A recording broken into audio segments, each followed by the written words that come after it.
तो फिर आप इसको एक और लारा ही समझें, क्योंकि हमेशा से आपको लारे पे लारा जो है वो लगी जा रहा है। और अगर आपने ये वाला लारा भी पकड़ लिया कि इमरान खान मेरा दोस्त है, मैं उसको एक अच्छा इंसान समझता हूँ, वो मेरा अच्छा हमसाया है, लेकिन आपको हर जगह से मुँह की खानी पड़ी है। जरदारी साहब बेहतरीन करके घर बैठे हुए। तो अदालत ने भी आज जो अटॉर्नी जनरल को यही कहा है कि आप रोएं पिटें चीखें मारें, हम ऐसा कोई फ़ैसला नहीं दे रहे जिससे हुकूमत की टांगें कांप रही हैं इस वक्त।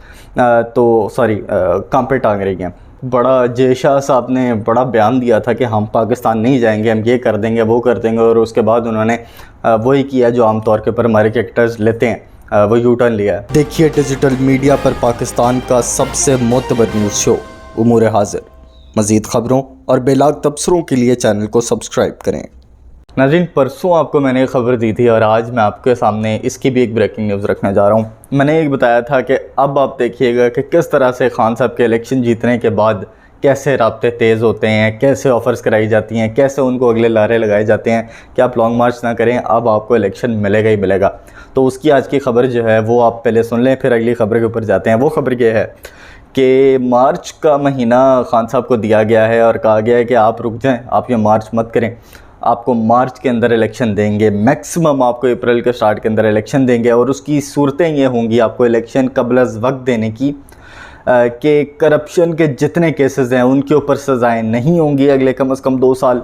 उसके अलावा ये अदनान आदिल साहब की ख़बर है, वो मैं आपके साथ शेयर कर रहा हूँ। उसके अलावा जो एक और शर्त दी गई है वो ये है कि लेवल प्लेइंग फील्ड दी जाएगी सबको, जिसके अंदर जहांगीर तरीन का नाम भी शामिल है, जिसके अंदर मियां नवाज शरीफ का नाम भी शामिल है, और उसके अंदर फैसल बावडा का नाम भी शामिल है कि इन तमाम लोगों को लेवल प्लेइंग फील्ड के तहत इलेक्शन लड़ने की इजाज़त दी जाएगी। तो ये ख़बर जो है वो आप पकड़ें सबसे पहले और इसको एनालाइज़ थोड़ा सा ज़रा करें कि ये ऑफ़र आई कहाँ से है। अगर तो ये ऑफ़र आई है और ये बैकडोर राब्ते शुरू हुए हैं, अगर पीडीएम के साथ हुए हैं, तो फिर खान साहब की वो बात जब वो कहते थे कि मैं इनके साथ कोई मुज़ाकरात नहीं करूँगा, मैं इनके मुंह नहीं लगूँगा, ये तो चोर हैं, ये तो डाकू हैं, हम इनसे बात नहीं करेंगे। तो अगर आपको इनसे अगर आपने इनकी बात मानी तो आप अपने उस बयान से मुखालफत करेंगे। उसके बाद अगर आपको ये वहाँ से आई है, बड़े हलकों से अगर ये आपको कोई ऑफ़र आई है, तो फिर आप इसको एक और लारा ही समझें, क्योंकि हमेशा से आपको लारे पे लारा जो है वो लगी जा रहा है। और अगर आपने ये वाला लारा भी पकड़ लिया तो समझें कि आपकी सियासत का और भट्टा जो है वो बिठा दिया जाएगा। जिस तरह से पिछले 6 महीने से आपको लारे दिए जा रहे हैं, तो आप इसको एक और लारा समझिएगा। लेकिन खान साहब जो हैं वो इतने बाशऊर और अक्लमंद सियासतदान हो चुके हैं, खैर अब तो वो रिकॉर्ड याफ्ता सियासतदान हो गए हैं जब से उन्होंने 6 सीटें अपने नाम की हैं और एक हुकूमत के अंदर, एक असम्बली के अंदर 11 नशस्तें अपने नाम की हैं। तो 5 2018 में उसी असम्बली के अंदर 6, अब टोटल 11 सीटें। तो मेरा ख़्याल है वो इतने ज़ीरक सियासतदान अब हैं कि हम ये कह सकते हैं कि वो अब इस जाल के अंदर नहीं फंसेंगे और इस लॉन्ग मार्च के रास्ते को नहीं रोकेंगे। मज़ीद ख़बरें वो ये हैं कि आज एक बड़े बयान के बाद एतजाज़ हसन ने आकर अपनी एक प्रेस कॉन्फ्रेंस की। सब ने एक्सपेक्ट किया, शुरू के अंदर उन्होंने बात ऐसी डेवलप की कि शायद वो पाकिस्तान तहरीक इंसाफ के अंदर जा रहे हैं। शायद ऐसा लगा कि वो अपने बयान से माजरत करने आए हैं, लेकिन ऐसे दोनों काम नहीं हुए। उन्होंने सबसे पहले ये बताया कि इमरान खान, उनके एग्जैक्ट अल्फाज ये थे कि इमरान खान मेरा दोस्त है, मैं उसको एक अच्छा इंसान समझता हूँ, वो मेरा अच्छा हमसाया है, लेकिन मैं ना पीपल्स पार्टी छोड़ सकता हूँ, ना छोड़ रहा हूँ, ना ही कभी छोड़ूंगा। और उसके बाद जब उनसे उस बयान के बारे में सवाल हुआ तो पहले तो वो सहाफ़ी के ऊपर बड़े खुश हुए जिसने बाकायदा बाजवा का नाम लेकर वो सवाल किया कि आप उस बयान के ऊपर माज़रत करते हैं जो आपने बाजवा साहब के ख़िलाफ़ दिया। तो उसके ऊपर उन्होंने कहा मैं इस बात के ऊपर कायम हूँ। और पीडीएम के ऊपर, पीडीएम ने जितनी भी इसके ऊपर, पीडीएम खैर पीपल्स पार्टी ने तो उस तरह से रिएक्ट नहीं किया, पाकिस्तान मुस्लिम लीग नवाज़ ने इसके ऊपर ज़्यादा रिएक्ट किया और एतजाज़ हसन के ख़िलाफ़ बड़ी बातें की। तो उसके ऊपर उन्होंने कहा कि मैं ये इन तमाम लोगों की बातों का जवाब देना ज़रूरी नहीं समझता, मैं इन लोगों को सीरियस ही नहीं लेता। तो इस तरह से उन्होंने अपनी बात को आगे बढ़ाया। खैर तो ये मामला हुआ उसके अंदर। और अगली जो चीज़ हुई वो अदालत के अंदर हुई, सुप्रीम कोर्ट के अंदर एक बहुत बड़ी कार्रवाई हुई और अटॉर्नी जनरल साहब आज रोने पिटने वाले हो गए थे। वो जो मरियम औरंगज़ेब कहती हैं रोएं पिटें चीखें मारें, तो अदालत ने भी आज जो अटॉर्नी जनरल को यही कहा है कि आप रोएं पिटें चीखें मारें, हम ऐसा कोई फ़ैसला नहीं दे रहे जिसके अंदर हम खान साहब को किसी भी किस्म के लॉन्ग मार्च से रोक सकें, क्योंकि वो बज़ाहिर यही कह रहे हैं कि हमारा लॉन्ग मार्च पीसफुल होगा, हमारा लॉन्ग मार्च किसी भी किस्म का तशद्दुद साथ लेकर नहीं आएगा। कम अज़ कम मैं पर्सनली जो हूँ वो किसी किस्म का तशद्दुद नहीं करूँगा। और उसके ऊपर अटॉर्नी जनरल साहब ने जिस किस्म के दलाइल दिए उससे कुछ लगा इस तरह कि पता नहीं कितने लाखों का मजमा होगा जो कि इस्लामाबाद के अंदर दाखिल होगा, जिससे हुकूमत की टांगें कांप रही हैं इस वक्त। कांपे टांग रही हैं। तो अब देखना ये है कि अच्छा टोटल 4 दरख्वास्तें की थी उन्होंने।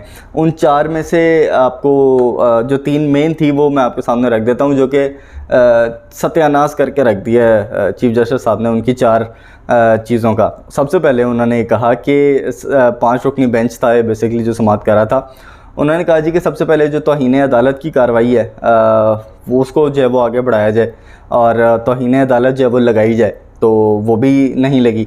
उसके बाद जो लॉन्ग मार्च है उससे रोका जाए खान साहब को। उन्होंने कहा जी कि वो भी नहीं हम कर सकते, क्योंकि आप अभी तक जो भी बातें कर रहे हैं वो मफरूज़ों के ऊपर कर रहे हैं कि खान साहब आएंगे तो ये होगा, खान साहब ये करेंगे तो ये हो जाएगा, इस्लामाबाद को ये हो जाएगा, रियासत को ये हो जाएगा अगर खान साहब आ गए।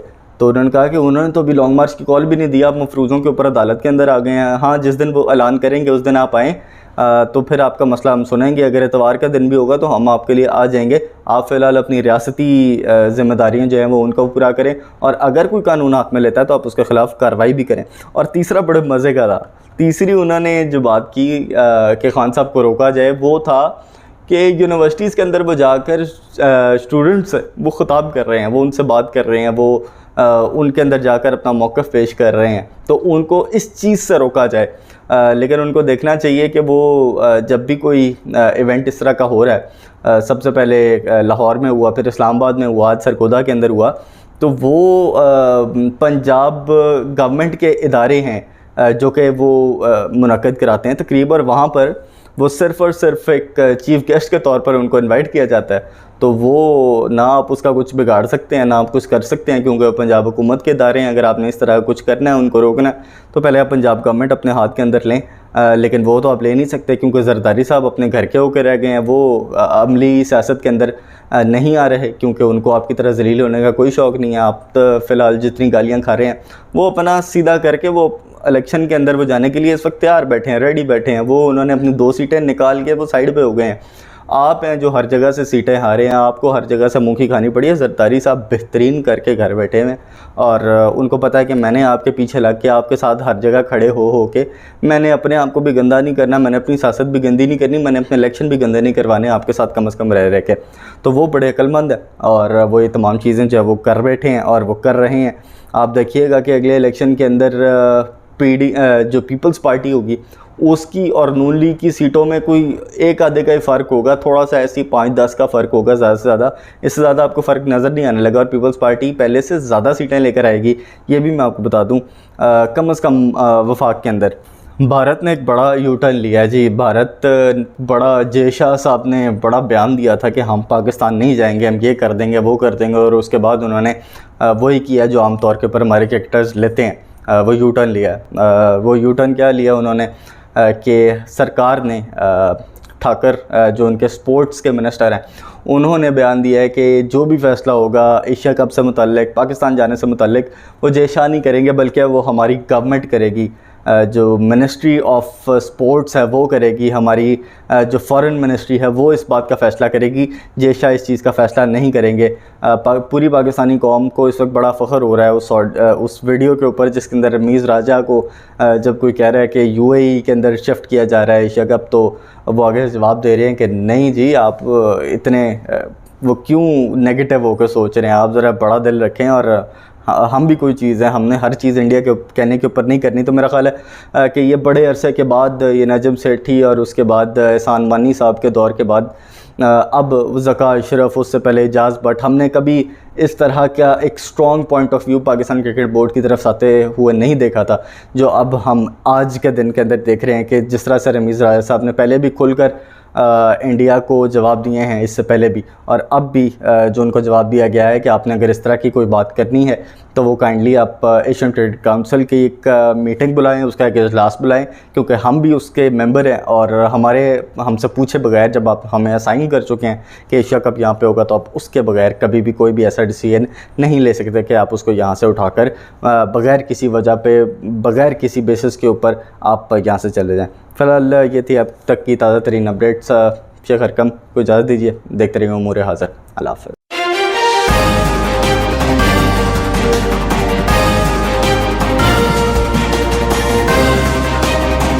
देखिए डिजिटल मीडिया पर पाकिस्तान का सबसे मोतबर न्यूज़ शो उमूर हाज़िर। मज़ीद ख़बरों और बेलाग तबसरों के लिए चैनल को सब्सक्राइब करें।